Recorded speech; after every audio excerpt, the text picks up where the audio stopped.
Mir vam bojdi, to je tako po prekmurski in tak je prav. Prenašam vam pozdrave od naše gmajne, Kranjske, pa od brata Tončka, pastira Vadarske cerkve. Vam tudi želi Božji blagoslov. Ja, lepo je priti tak med, pravo svoje, nič kaj, med tuje ali kakorkoli. In sploh, ker je že tako dolgo ta, seveda, želja bi bila, če bi me Franci povabil ali ne, da si pa povabljen, potem pa tudi čutiš na nek način dužnost, ka izpolniš. In potem se zgodilo to, kar se je zgodilo, korona in tako naprej. Pa tudi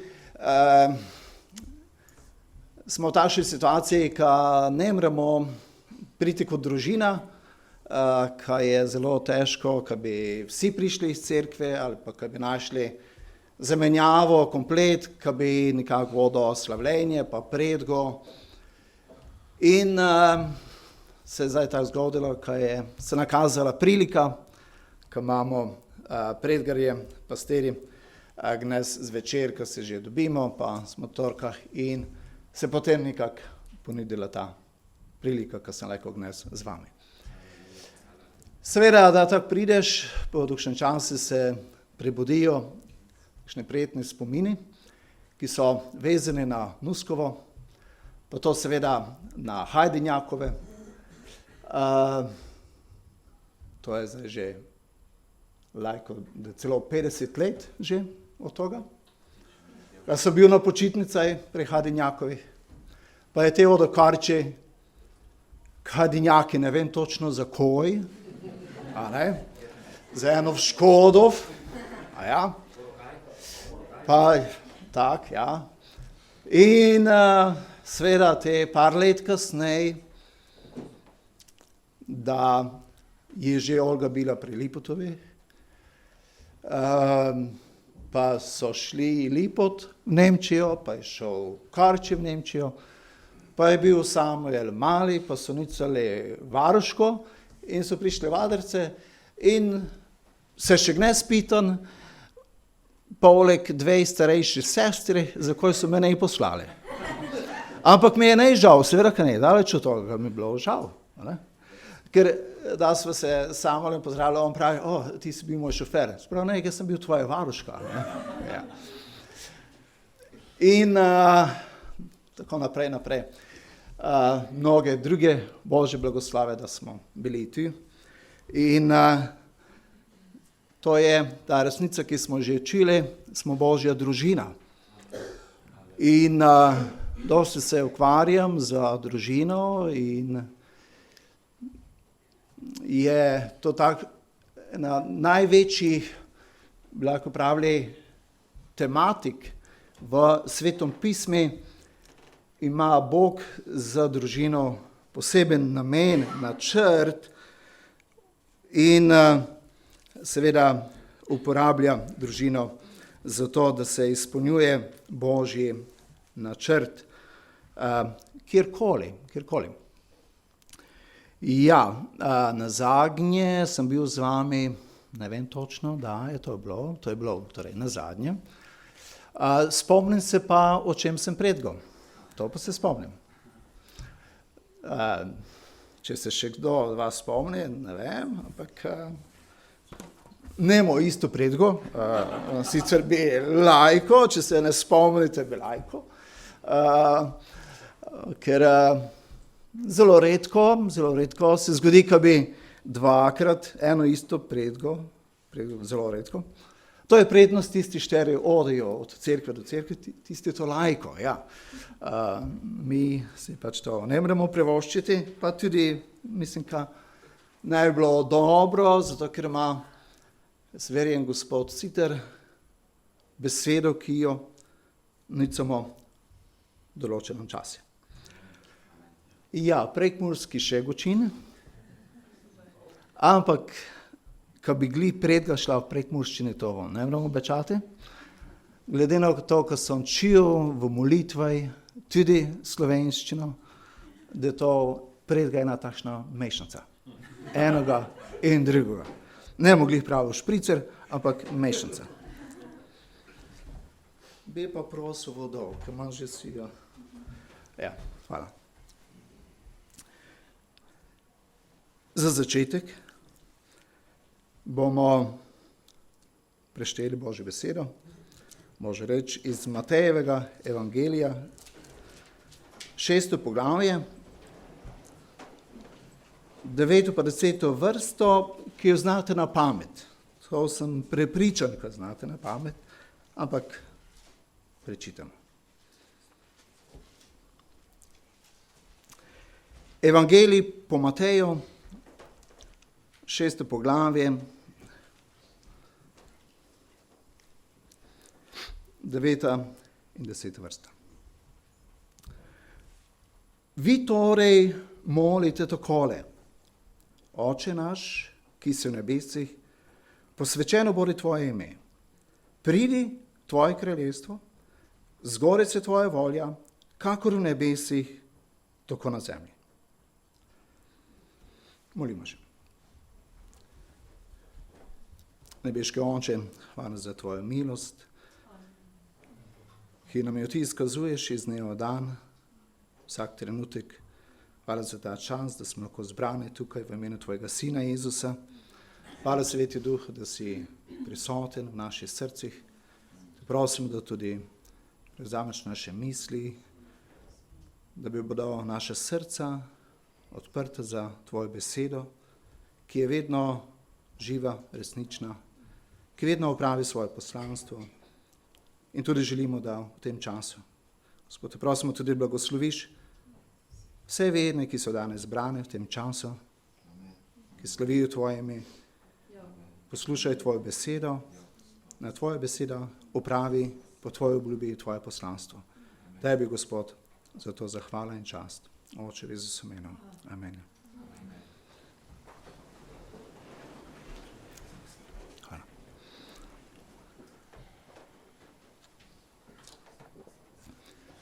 Kako pogosto molimo molitev Oče naš? Kako pogosto? Jaz vse pogosteje. Ne vem, zakaj prej ni bilo to tako pogosto.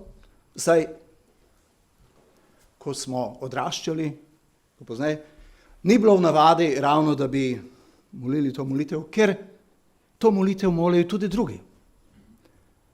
Pri nas je pa bil pogosto poudarek, da moramo biti malo nakčeši od drugih. In te, ki bi bili malo drugačni, smo tudi ne molili to, ker pač to tudi katoliki molijo. Pa ne moramo mi isto molitev moliti, kako oni molijo. Pa ne je preveč duhovna, ker znamo, nekako se navčimo. In še kakšne razloge bi lahko našli, zakaj se ta molitev nekje ne glih pogosto prakticirala. Ali pa mogoče še zmeraj ne. Ampak to je molitev, Gospodova molitev. Gospodova molitev. Ni kar tako ena molitev. Ni kar tako ena molitev. Učenci so že molili prej, ker so bili Judje. Vsak Jud je molil. To za njih ni bilo nekaj novega moliti. Ampak ko so bili z Jezusom, so opazili, da je njegova molitev nekaj drugačna od tiste, ki so jo bili oni navajeni. In so si zaželeli neko tako molitev.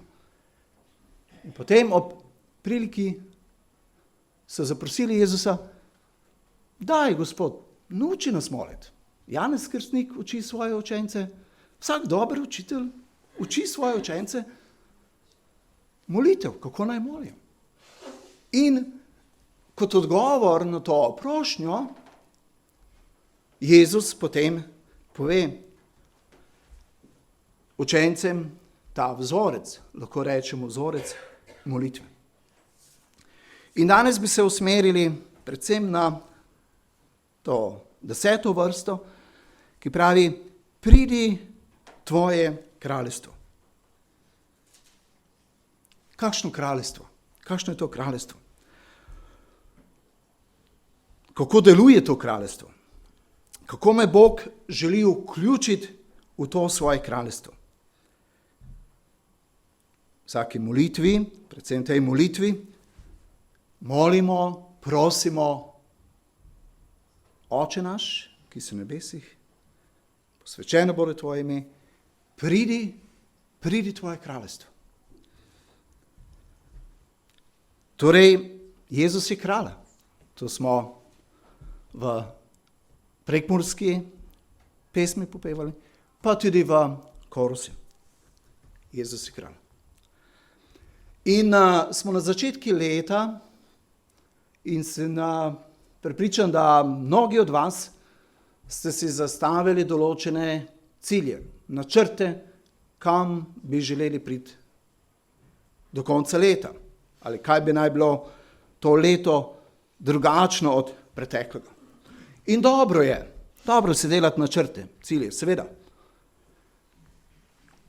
Ampak tiste drobne odločitve, ki jih sprejemamo vsak še dan, dejansko tiste so tako bistvene. Ker damo, če je Božja volja, tako dokončali to leto, bomo pravzaprav ugotovili, da je naše življenje so usmerile tiste drobne odločitve. In vse bolj nekje spoznavam, da življenje vernika določa to, kako vidimo Jezusa. Pravzaprav bi to naj bilo tisto, ki določa naš pogled na življenje, ki določa to našo osredinjenost, kam je naše življenje usmerjeno, kam se odvija.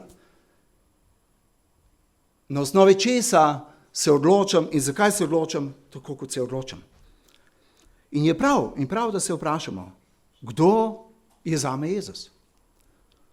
To, ko je Jezus hodil po zemlji in deloval, velikokrat, ko je prišel recimo tam v Jeruzalem, so vprašali, kdo je to? So se spraševali. In tudi Jezus je potem vprašal učence, kaj pa vi pravite? Ker eni so rekli, si Elija, drugi stal Janez Krstnik, so imeli torej različna mnenja o Jezusu in potem Jezus pravi, dobro, kaj pa vi pravite? In če bi morali odgovoriti tako, na prvo strest iz rokava ta odgovor, kdo je zame Jezus? Kdo je zame Jezus? Ali vidim Jezusa kot kralja? Kot kralja. Zdaj, ker smo ven iz božičnih časov, seveda smo imeli pred sabo to majhno dete, ker je Jezus prišel kot človek v človeškem telesu. In tako je. Ampak ni ostal Jezus majhno dete. On je, tudi ko je bil majhno dete, je bil kralj. Bil kralj. Če se samo spomnimo teh nekaj besed, ko je angel razodel Mariji, kaj se bo zgodilo, za kakšen namen jo je izbral Gospod, in je potem govori o tem otroku, ki ga bo rodila, kaj bo njegovo poslanstvo. V Lukovem evangeliju, 1. poglavju, 32-33, tako beremo. Pravi, ta bo velik in se bo imenoval Sin Najvišjega. Gospod mu bo dal prestol njegovega očeta Davida in kraljeval bo Jakobovi hiši vekomaj. Njegovemu kraljestvu ne bo konca. Zelo jasen opis. Malo mater ima tak privilegij, da bi njim nekdo tako jasno povedal, kakšno bo poslanstvo otroka, ki ga bo rodila. Tako pravi, on bo kraljeval. In ne samo za nekaj 100 let ali 1000 let. Ne bo konca temu kraljestvu. kako pogosto razmišljamo o tem, da je Jezus prišel na ta svet, sprožil ali približal to Božje kraljestvo in temu kraljestvu ne bo konca. Ne bo konca. To ni samo nekaj, da bi nas malo nekako pritegnil temo, ampak bo to kraljestvo za zmeraj. Spet je nazaj, koliko niti ne 10 dni, ko je bil praznik treh kraljev, in ko so modri za usoda prišli Jeruzalem, so iskali majhno dete, jasli, ampak oni so v Jeruzalemu spraševali, kaj? Kje je on ljubček dojenček? A so tako spraševali, kje je on lušen dojenček? Ne, spraševali so, kaj? Kje je on, ki se je rodil kot judovski kralj? Kot judovski kralj. Potem pozneje, Pilat, ko je imel Jezusa pred seboj,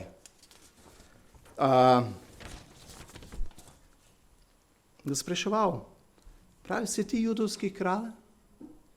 In Jezus pravi, ti praviš. S tem je potrdil.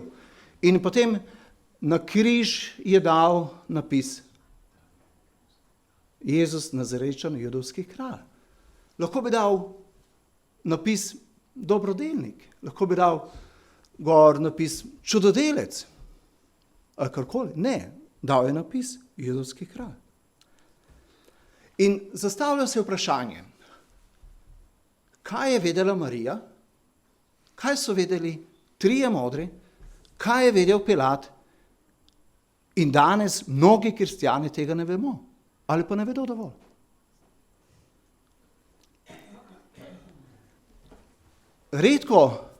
Zelo redko sem slišal pridigo, da je Jezus kralj, da on kraljuje, da bo njegovo kraljestvo večno. Ampak Mariji so bile oznanjene te besede. Zelo redko gledamo na Jezusa kot kralja.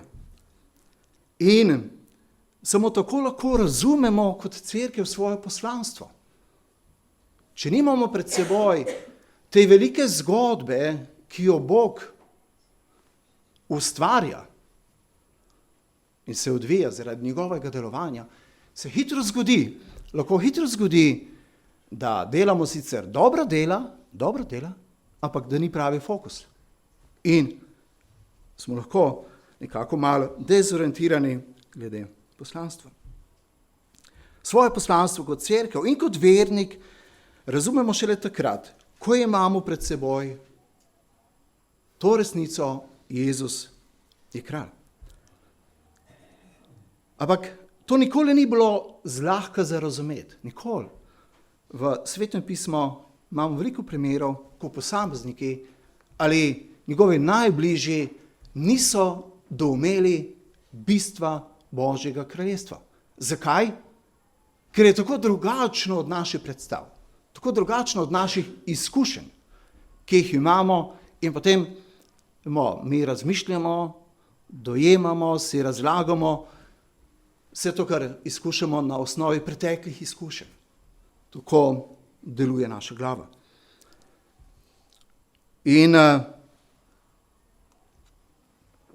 tudi učenci, ki so bili z Jezusom že dobra 3 leta, slišali prilike o Božjem kraljestvu.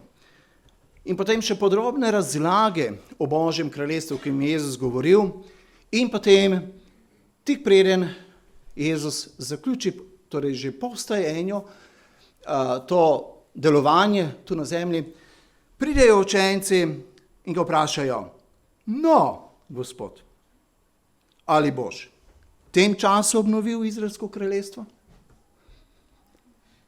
In si predstavljam, kako je moglo biti Jezusa v tistem trenutku. Verjetno se počutil čista zguba. Delal je 3 leta in potem udarijo čisto mimo. Ker njih je zanimalo torej politično kraljestvo. Oni so imeli v glavi čist politično kraljestvo. Že so si razdelili ministerske stolčke. Samo še predstavili bi morali pač parlamentu potrditev in bi zasedli. Tako so imeli v glavi. In Jezus jim odgovori, pravi, ni vaša stvar, da bi vedeli za čas, ampak prejeli boste moč, ko pride Sveti Duh, na vas in boste moje priče. Potem nakaže, kako drugačno je to njegovo kraljevanje od teh predstav, izkušenj, ki jih ima človek. Potem spet pridemo, da je Jezus pred Pilatom in to vidimo, kako je bil Pilat zmeden. Bil je v poziciji, da je moral sprejeti odločitev, vedel je pa, da tam nekaj ne štima, da ni kriv Jezus tisto, kar ga obtožujejo Judje. In potem pravi Pilat, no, se boš kaj zagovarjal ali karkoli in se kaj branil, ti bo kdo prišel na pomoč. In potem mu Jezus pravi, moje kraljestvo ni v tega sveta. Ko bi bilo moje kraljestvo v tega sveta, bi se moji služabniki bojevali, da ne bi bil izročen Judom, torej moje kraljestvo ni od tod. Torej ni politično, ni zemeljsko. Božje kraljestvo je duhovne narave. In te izkušnje človek prej ni imel, kaj takega prej ni bilo. In to kraljestvo je nastopilo življenjem, smrtjo, vstajenjem Jezusa Kristusa in torej pomeni kraljevanje Boga v človeških srcih. To sporočilo, ko so to prvi kristjani doumeli in razumeli, jim je dala moč, navdih njihovem delovanju. Jezus je začel svoje delovanje z besedami o Božjem kraljestvu. V Markovem evangeliju 1.15 tako beremo.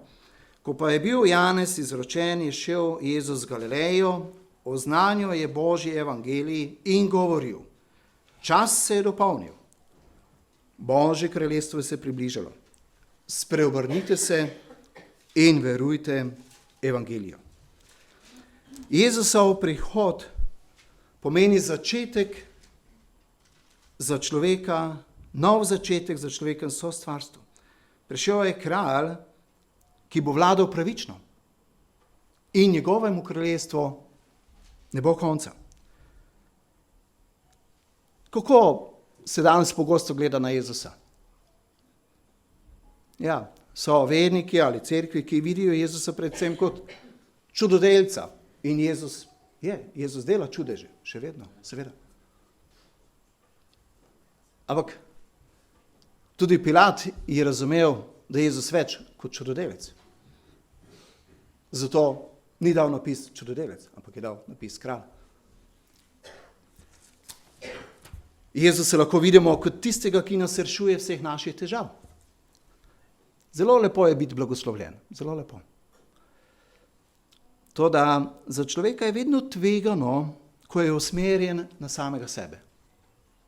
To je glavni problem človeka. Začetek vseh težav je takrat, ko človek sebe postavi v središče in misli, da se svet vrti okrog njega. Tako sicer vzgajamo otroke. Nekaj časa mislijo, da se vse vrti okrog njih, potem pa jih malo zavrtimo, pa jim dopovedujemo, da se ne vrti in potem so zbegani. Danes si moramo priznati, vsi po vrsti, da imamo v cerkvah ogromno programov in s tem ni nič narobe, nič ni narobe. Cerkev se mora izgrevati, utrevati. Ampak nikoli ne bi smeli izgubiti izpred svojih oči to osnovno poslanstvo. Božja ideja, misel je vedno bila, da Bog kraljuje. Da Bog kraljuje nad vsem svojim stvarstvom. Bog je ustvaril vse vidno, nevidno. In potem ustvari človeka, moškega in žensko. In jim reče, gospodujte nad vsem, upravljajte, skrbno ravnajte za vsem. In je šlo nekaj časa.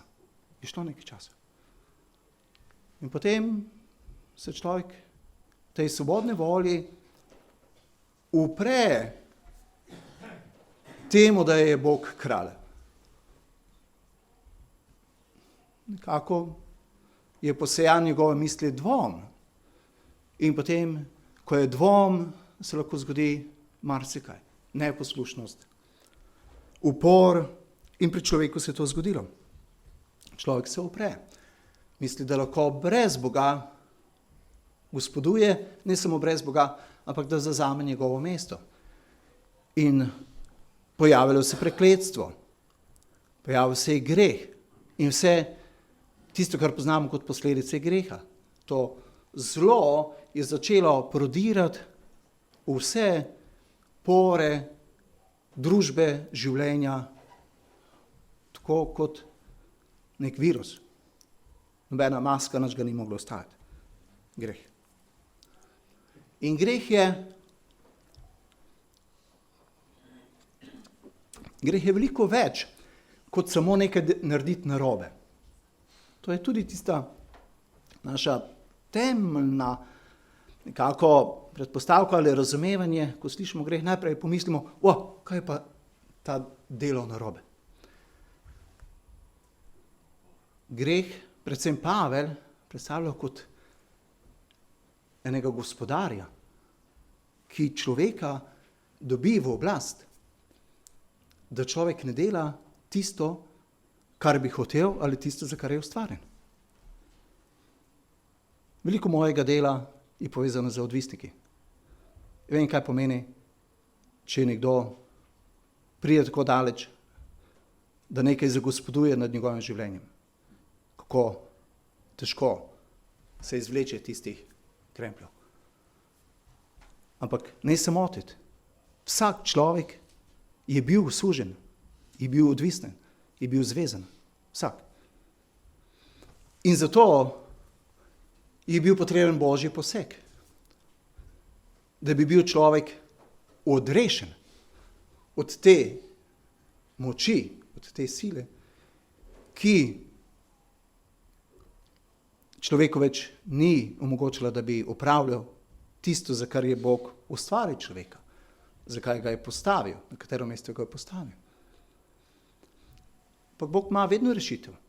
Nikoli se ne znajde v zagati, da ne bi imel izhoda. Pošlje svojega sina. Brej še izbere družino, ki jo poznamo kot Abrahamovo družino. Z namenom, da bi potem semeno bil rojen ta Bogu človek. Bog človek. In o tem smo poslušali ta pretekli mesec v božičnem času. Morajo priti človek, ker je Bog dal, da človek gospoduje, da s človekom kraljuje nad svojim stvarstvom. In je nujno bilo potrebno, da to, kar je zašuštral prvi Adam, da je popravil ali vred spravil ta drugi Adam. In to je ta Pavlova teologija v pismo Rimljanom. Pravi drugi Adam. Po prvem Adamu je zavladal greh. Po drugem Adamu je zavladala pravičnost. Ker je ta drugi stopil na mesto, kot grešnik stopil na mesto, kot brez greha, ta brez greha stopil na mesto grešnika.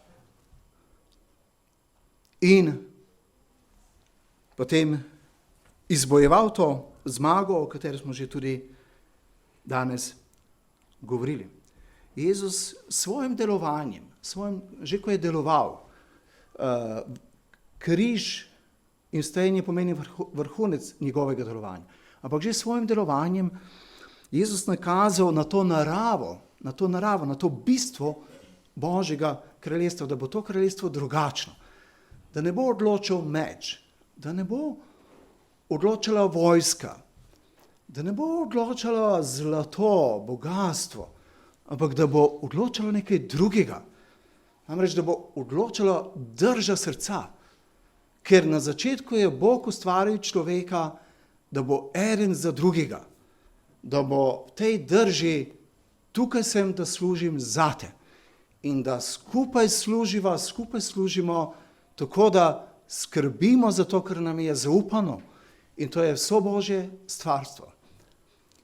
In raj je bil, dokler je človek bil v drži jaz zate. Ti zame, mi dva skupaj za vse ostale. Ampak, ko je prišel greh, se je ta drža obrnila v to drug proti drugemu. Brat proti bratu. Družina proti družini. In družina znotraj eden proti drugemu. In tam je pekel. Ne rabimo večjega pekla kot to. Ne rabimo ga iskati kot to. In Jezus, ko deluje, ko hodi, on nakazuje na to naravo, da je bistvo Božjega kraljestva, tukaj sem zate. In Jezus pride do Samarijanke in je za njo. In pride, išče Zaheja, išče vse tisti, ki so bili odrinjeni, ki so bili pozabljeni, ki jih je družba na nek način poskušala izbrisati. Poznamo tudi v naši Sloveniji. Ne? Kaj to pomeni? Upam, da nobenega ni tukaj, ki bi bil med njimi, ampak mnogi so bili izbrisani. Tudi zdaj so mnogi izbrisani iz tistih zdravniških kartotek. Žal. Ampak izbrisan kot človek, biti izbrisan. Človek, ki je ustvarjen po Božji podobi, po Božji podobnosti in ga drug hoče izbrisati. Ja, ker ne paše v neke okvirje. Jezus pa pride iskat prav te, katere družba poskuša izbrisati, da jih ni. Danes bi lahko rekli tudi marginalce, tisti, ki so na margini. In takrat, ko je izgledalo, da gre vse narobe, že ko je izgledalo, da gre vse nekam napačno smer, ko pride vojska, ujame Jezusa in vse tako naprej, in se Jezus ne upira, tisti petek zvečer, se lahko predstavljamo,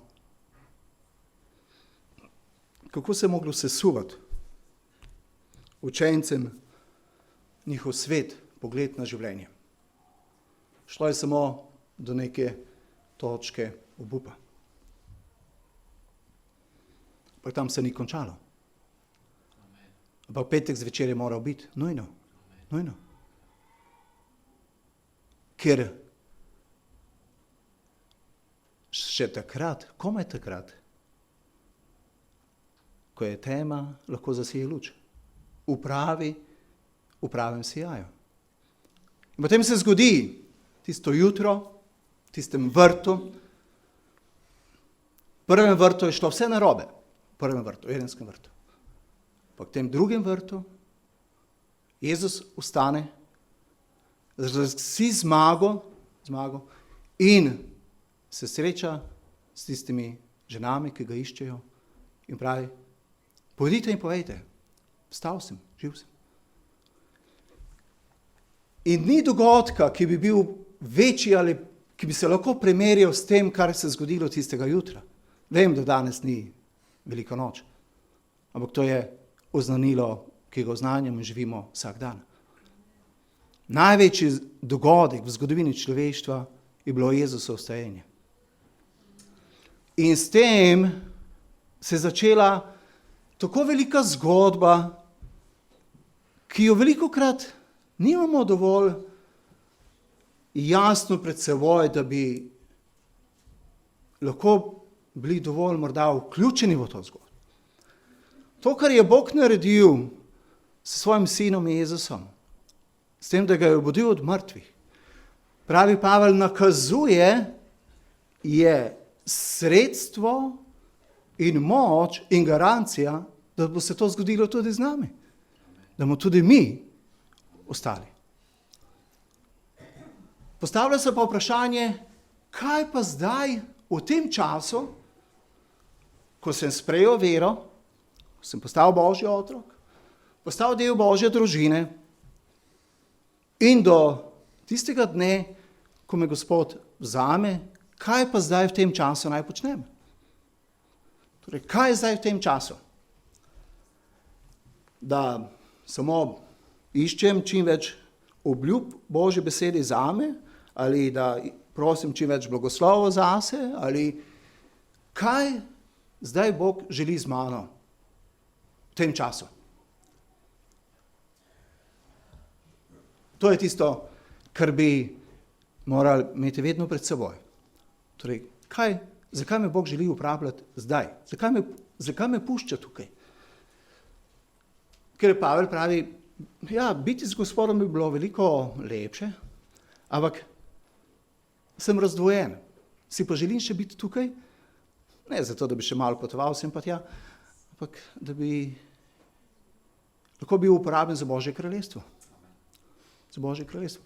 In ko je Pavel hodil po mestih, ko je oznanjal, lahko vidimo, da njemu ni šlo na prvo mesto, koliko članov bo pridobil v tisti skupnosti, kjer je oznanjal, recimo v Korintu, v Efezu ali Filipih, ker v določenih mestih bil bolj slabo mu uspelo v določenih mestih. In to me tolaži velikokrat. Ker, hvala Bogu, danes me še noben ni vprašal, koliko pa vas je v Kranji? Ja, je tako. Nedeljo nas ni veliko. Ja, tako je.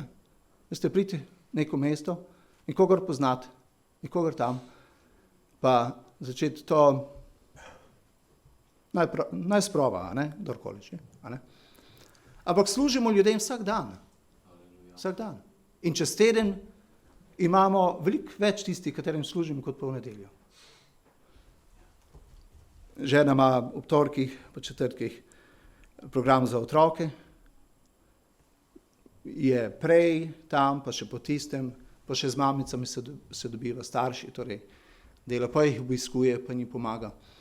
Pa recimo soseda, ko postala vdova, pa redno obiskuje, pa potem ona jo vpraša, pa ko imaš ti od toga, ko ti, hčerka pravzaprav, njena, ki je tam nekje, pravi, pa ko imaš ti od toga, ko hodiš, kot da bi že bili malo vztraji, ko mi imeli neke. In potem pravi, žena, ja, Gospod nas uči, da je prava pobožnost obiskovati vdove, skrbeti za vdove. Okay? In ne bom govoril toliko, koliko. Torej, Jezus je kralj. In to kraljestvo se je začelo. In mi ne rabimo čakati, da pride to kraljestvo. Molimo, ja. In je prav, da molimo. In molitev ima veliko moč. In je fajn, da ohranjate to navado, da začnete leto z molitvami. Včasih smo rekli, moramo se gor vžgati, ko bomo te se lajko ohlajali do konca leta. Mislim, ga ne tako, ko bi se ohlajali, ampak ko bi goreli celo leto. Ko so prvi kristijani doumeli, da jih je Jezus poslal kot te ambasadorje, zastopnike Božjega kraljestva in da to kraljestvo mora prodreti vsako mesto, vsako vas. Vsako področje človeškega življenja, na področje izobraževanja, kulture, glasbe, na vsa področja. Potem so razumeli, da ni večjega poslanstva, kot biti vključen v to delo. Ne more biti nekaj bolj vzvišeno, ne more biti nekaj bolj pomembno, kot imeti delež v tem. Človek je bitje smisla. Mi se vedno sprašujemo, zakaj živeti. To ni samo kriza srednjih let, daleč od tega. Zakaj živeti? Zakaj sem tukaj? Zakaj? In kristjan naj teh težav ne bi imel. Seveda ne. Kako? Vedno vem, zakaj živim. Bog me je poklical in me uporablja kot orodje za širjenje njegovega kraljestva. Za Božje kraljestvo. In kaj je to kraljestvo? Ja. Zato, ker je tako drugačno od naših predstav, naših izkušenj. Velikokrat je težko potem razumeti res. Mislimo, da moramo delati velike stvari, velike čudeže. Včasih mislimo, da če ne spreobrnemo celega mesta, nismo nič naredili ali pa nekaj podobnega. Ampak Božja beseda vedno daje tolažbo ali postavlja stvari na svoje mesto. Zato Jezus ni pozabil povedati tudi tiste prilike o gorčičnem zrnu. Pravi, je majhno, najmanjše od vseh. Ampak ima potencial, da iz tistega semena zraste mogočno drevo. V kolikšnem času in kako? Spet bi Gospod rekel, ni vaša stvar, da bi vedeli. Ni vaša stvar. Lahko včasih Gospod reče, veš kaj, po meni se niti ne mudi tako zelo kot tebi. Počasi.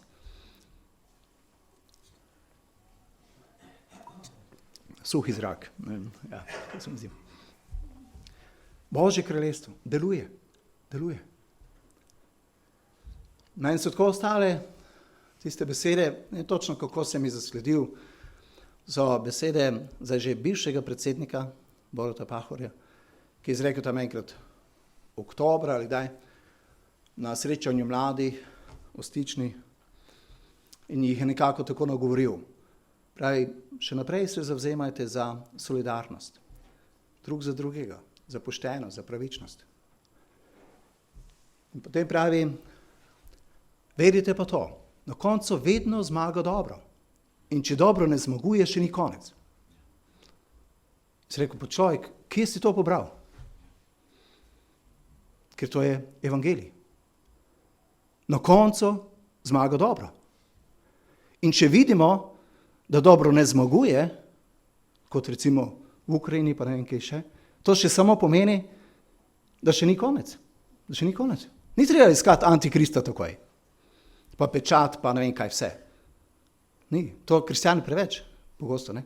Ko je bil COVID, pa tako, ja, kaj zdaj šatan bo, ne. To je samo ena porodna bolečina.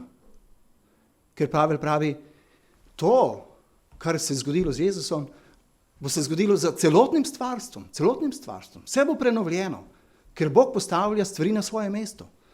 In da Bog postavi stvari na svoje mesto, uporablja tebe, nas. Nima druge. Lahko bi uporabil angele, lahko, ampak ne. Uporabi torej svojo družino, ki smo prenovljeni po Božjem duhu in Božji duh deluje v nas in skozi nas. In pogosto mi molimo za prebojenje. Prav je, dobro je, seveda. Ampak kdaj bo prebojenje? Takrat, ko živimo drug za drugega. Takrat, ko smo prevzeti za tem duhom Kristusa, ki je začel in deloval, jaz sem zate, tu sem zate. Če te vsi drugi hočejo izbrisati, zame se več kot ta cel svet. In se predstavljamo, kako bi izgledale naše družine, vasi, mesta, da bi se širil ta duh, ta drža, drug za drugega. Lahko nas kdaj prevzame neko nerodo, kaj se to dogaja. Skoraj vsak teden slišimo za nek umor v družini. Tam, kjer bi morala biti varnost. Tako naprej. Največ, torej ženske doživijo največ nasilja kje? V družini. Ne na ulici ali kjerkoli, v družini. Ja, pa to ne bi smelo biti.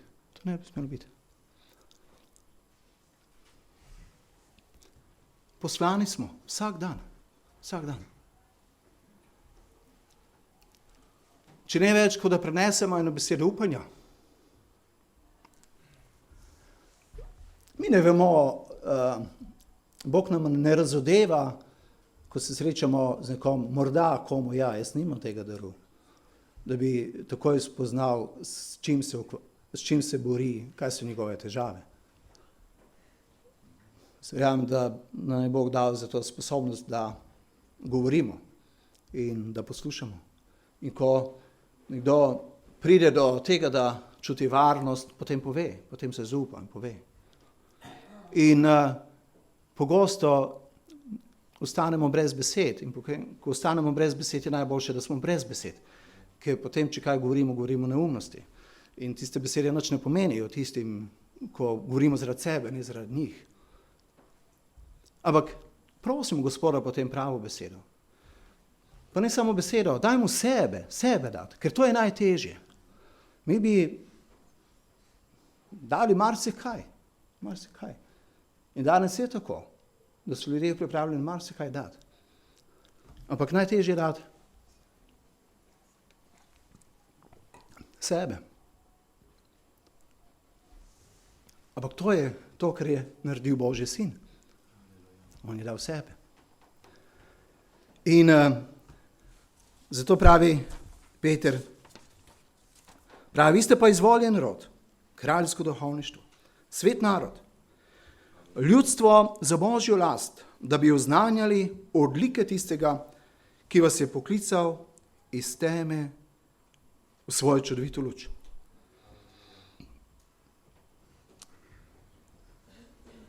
Ja, izvoljen rod.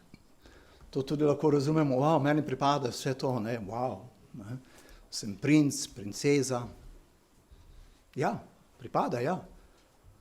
Ampak ne pozabimo, da je to kraljestvo malo drugačno od tistega v Katarju, pa ne vem kje. Malo drugačno. Da je treba velikokrat tudi plačati ceno.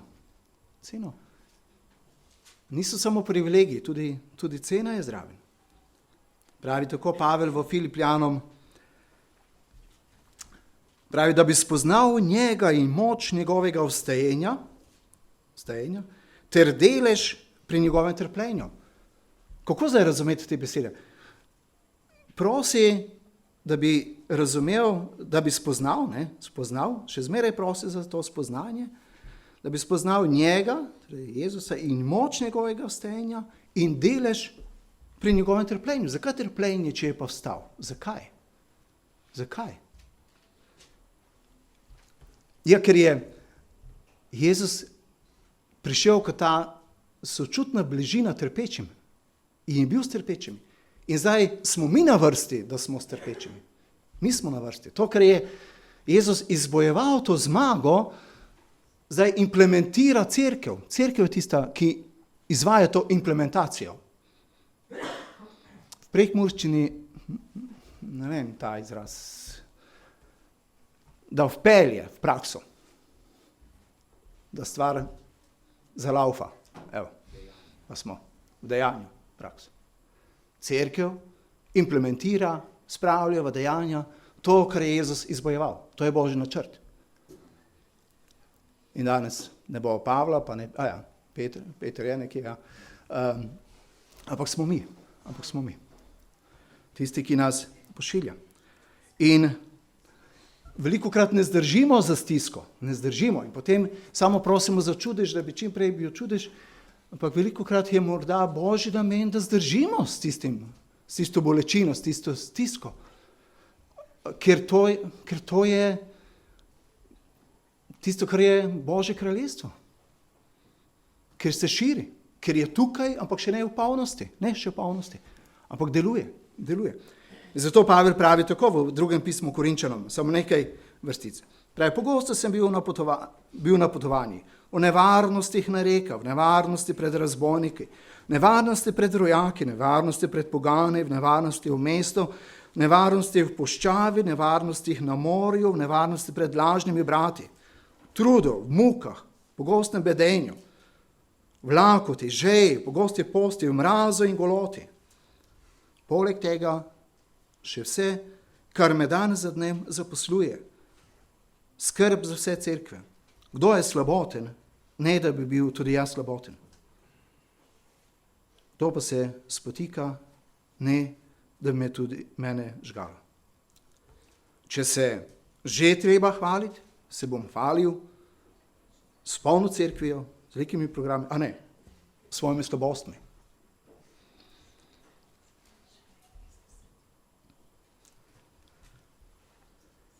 Bog spravlja stvari na pravo mesto, ki niso zaradi greha, zaradi človekovega greha, zaradi človekove neposlušnosti so šle stvari narobe.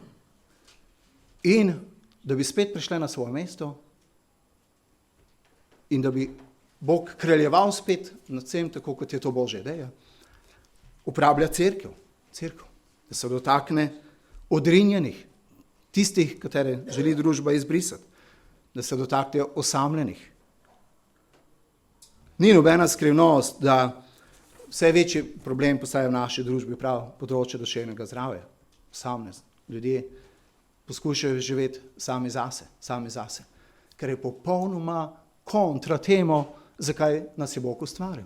Bog nas ustvari kot bitje odnosov, ker Bog sam je bitje odnosov, Oče, Sin, Sveti Duh. In ko ustvari človeka, ko ustvari po svoji podobi. In Bog reče, to, kar smo mi, bo človek. Živel bo v odnosih. Moja žena, družina.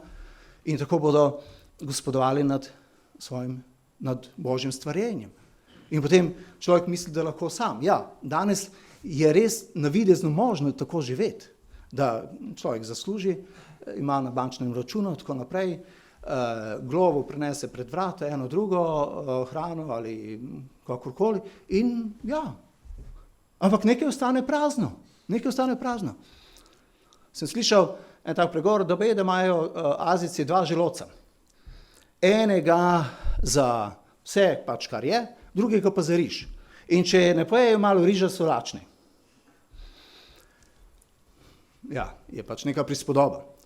Tako smo ljudje, ja, kot pravi Božja beseda, človek ne živi samo od kruha, ampak vsake Božje besede, ki prihaja z Božjih ust. In beseda pomeni odnos, ker če ni odnosa, ni besede in besede nima prostora. In Bog nas je ustvaril za odnos. In to, ta individualizem in to potrošniška družba človeka hoče postaviti neko posodo, kjer bi naj živel, in zato več in več teh stisk. In kdo bo imel odgovor? Ja, socialna služba ne more imeti vse odgovor. Cerkev mogla reči, tu smo mi. Mi bomo dali odgovor za odrinjene, za osamljene, za lačne. Zakaj? Jezus pravi tako v Matejevem evangeliju, tam, ki govori, čem naj bo cerkev pozorna in kako naj čakamo njegov prihod. Ne tako, da bi iskali, v katerem grmu tiči antikrist, ampak tako pravi, kajti lačen sem bil in ste mi dali jesti, žejen sem bil in ste mi dali piti, tujec sem bil in ste me sprejeli, nag sem bil in ste me oblekli, bolan sem bil in ste me obiskali, večji sem bil in ste prišli k meni. Vedno bomo imeli te možnost to upravljati. Vedno bodo migranti, begunci, tujci, lačni, tiste, katere bo treba obleči in predvsem tiste, katere bo treba obiskati in dati besedo upanju. In kaj naj rečemo? Tako kot je rekla Marija. Sem tvoja služabnica, sem tvoj služabnik. Tukaj sem, uporabi me. Tukaj sem, pošlji me, naj se zgodi po tvoji volji. Amen.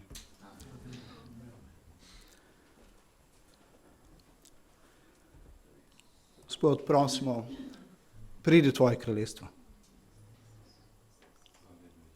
Pridi tvoje kraljestvo v moje življenje. Prevzemi moje popolno bitje, moje misli, moje telo, moje občutke. Ti kraljuj v mojem življenju. Ti kraljuj v mojem domu, v mojem zakonu. Vsakem dnevu bodi ti kralj mojega življenja.